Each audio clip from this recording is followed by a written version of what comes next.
sarcoma. Tem mais de um ano, acho, já que a gente tem um grupo de ferramentas em oncologia e tem realmente agregado muitas informações, e isso é extremamente relevante no sarcoma e vai visto agora também no melanoma. São doenças pouco frequentes que importam que tenha assim, uma interação muito maior entre o oncologista, o médico nuclear, o radioterapeuta, o radiologista. Então vamos tentar explicar um pouquinho dessa ferramenta que a gente tem.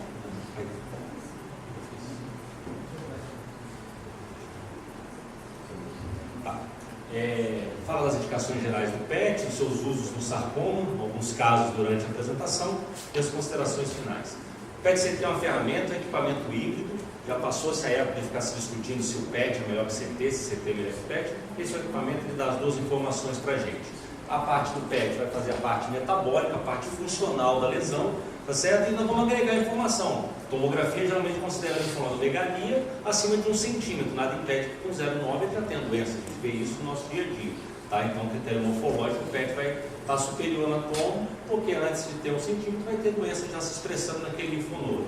Lesões na tomografia não são vistas em parte óssea, muitas vezes você já detecta no PET. Então, são sempre informações que não vai agregar o outro. Tá? O PET para a parte funcional e a CT para a parte morfológica, localizando melhor as suas alterações. Se você tivesse o PET sozinho, muita coisa você não ia saber apontar exatamente onde está, tá certo? Então, nós estamos agora agregando informações.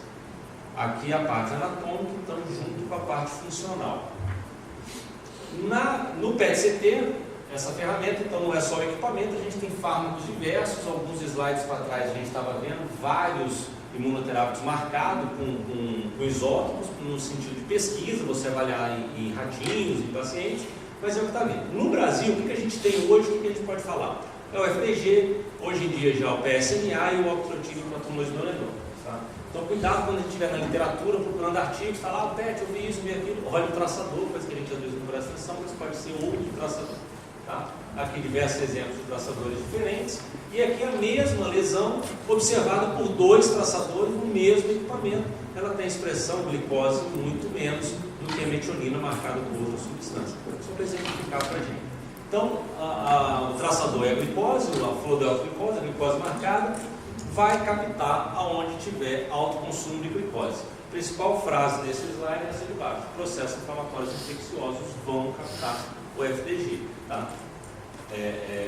Marinho mostrou muito antes aqui diversos processos inflamatórios induzidos pelas imunoterapias, mostrando captação do PET. Tá? É um falso positivo? A gente via muito isso no trabalho de radiologia para poder reclamar do PET. Não.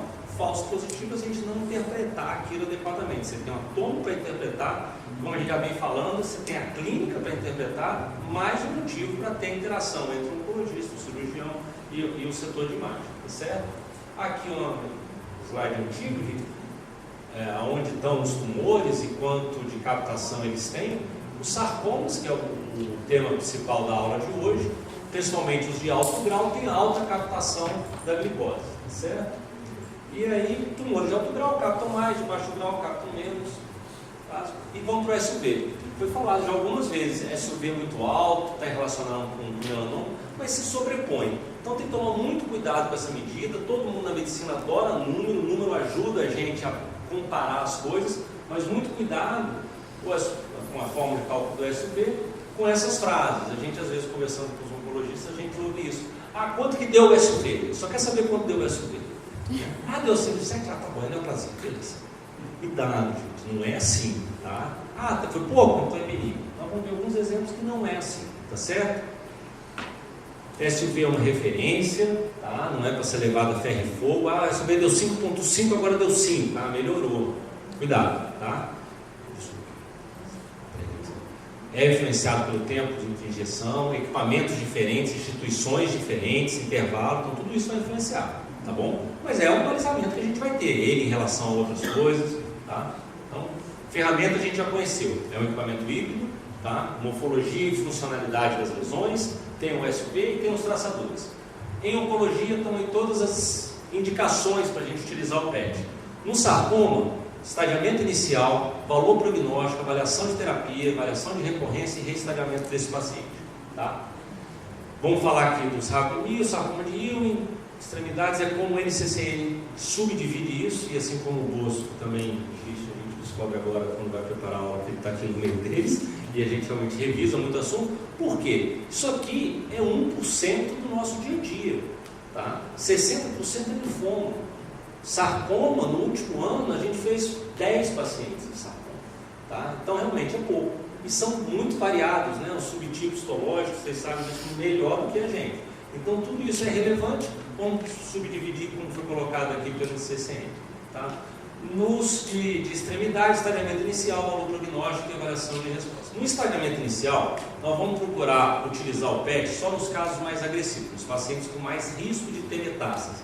Mais uma vez, o oncologista sabe isso melhor que a gente, mas é o quê? Pacientes no estadio clínico 3 e 4, pacientes com tumor de alto grau primário ali, maior do que 5 centímetros, ou linfonodo positivo. Esses pacientes têm propensão maior risco de ter metástase. O PET vai sempre ser melhor na avaliação N e na avaliação M, principalmente. A avaliação da lesão local, ressonância, tomografia, ultrassons, exame físico, isso é tudo melhor do que o PET. A gente vai ter vantagem na avaliação do seu paciente para avaliar a doença à distância, tá?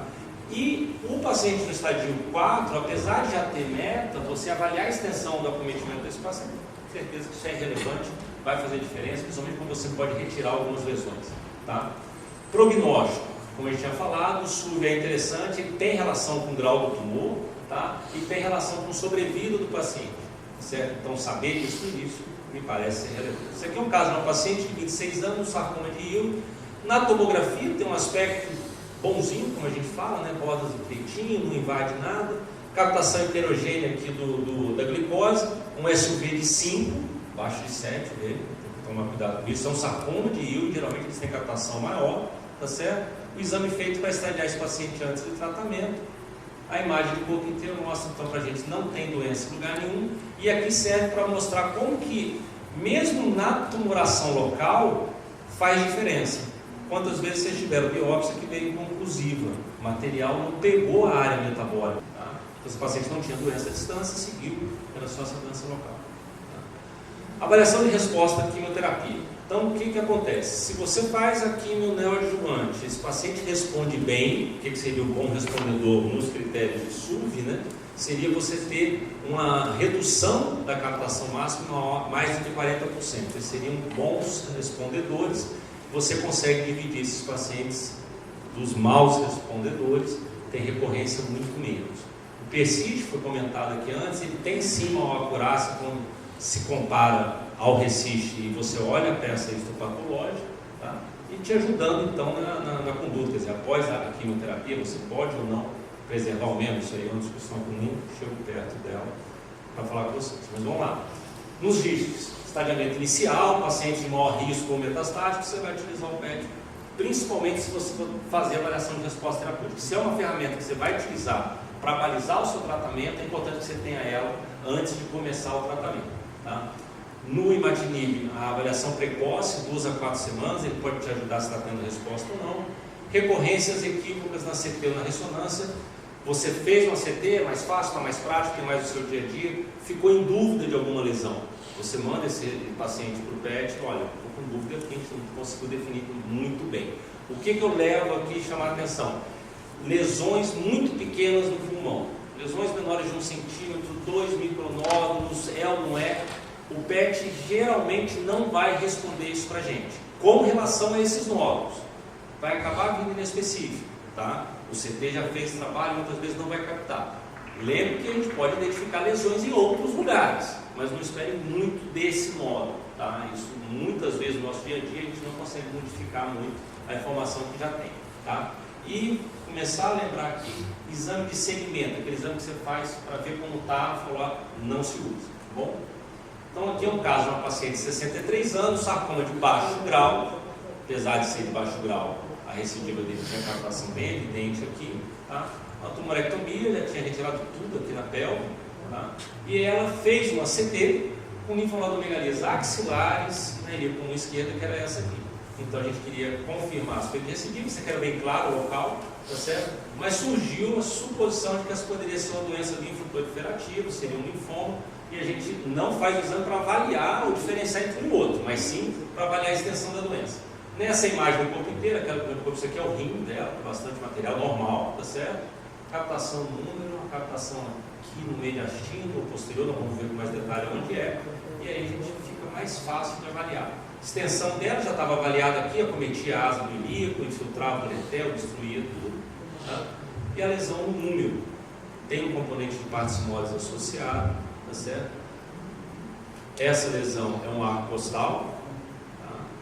Tem um pouco de alteração também na tomografia, mas não é fácil. Duas lesões em vértebras que não tinham expressão na tomografia. Destaco aqui que os linfonodos axilares eram totalmente normais no exame que a gente fez. Não tinha nada a ver com a doença. Veio por um motivo, a gente achou outras lesões. Tá? Então, essa é tem mais informações.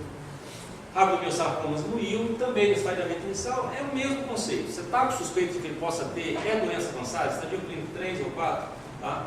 Você pode utilizar o PET-CT, ter mais informação para acompanhar seu paciente. E avaliação prognóstica e também de avaliação terapêutica. O sarcoma primário, você tem uma paciente com 7 anos de evolução, ela tinha feito quimio, neo, ressecção cirúrgica, ela já tinha tido uma metástase 3 anos antes, ela está vindo agora para fazer o PET, porque surgiu nova massa pulmonar. Isso aqui é uma massa, não tem o miocárdio captando aqui, é a massa grande mesmo do pulmão esquerdo, já tinha feito outras ressecções de metástase, e era para avaliar a extensão da doença, tá? Porque tinha a proposta de fazer uma nova cirurgia, certo?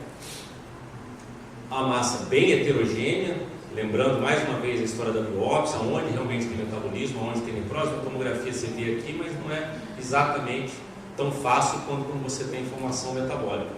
Invasão da parede torácica, invasão do arco costal, tá? Isso está demonstrado aqui, então a avaliação local, apesar de não ser o melhor, mas muitas vezes se agrega informação metabólica ali, tá? E uma lesão na adrenal, como foi falado antes, é comum aparecer, tomografia está aqui, essa paciente tinha essas duas lesões. Tá? E aí, seguindo mais uma vez, segmento, o PET não serve para isso, às vezes o paciente quer fazer o exame de rotina para ver se está tudo bem, muito cuidado com isso, está toda hora se repetindo isso, não está indicado, tá certo?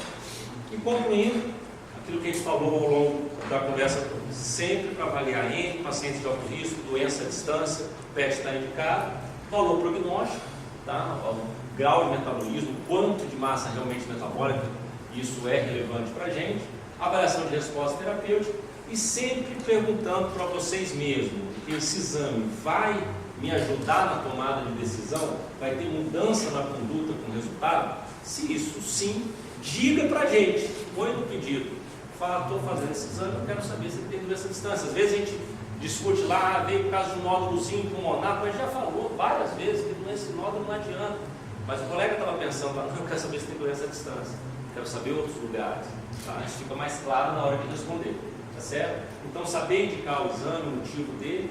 O SUV, mais uma vez, ele ajuda, mas ele não é 1 mais 1 igual a 2, muito cuidado com isso, tá? E essa perguntinha que tem, quem é de Recife conhece, essa perguntinha do que você vai fazer com o exame, porque no SUS a gente tem um formulário pré-PET, tem que ser preenchido, o que você vai fazer com ele? Muda, não muda, se vier positivo, se vier negativo.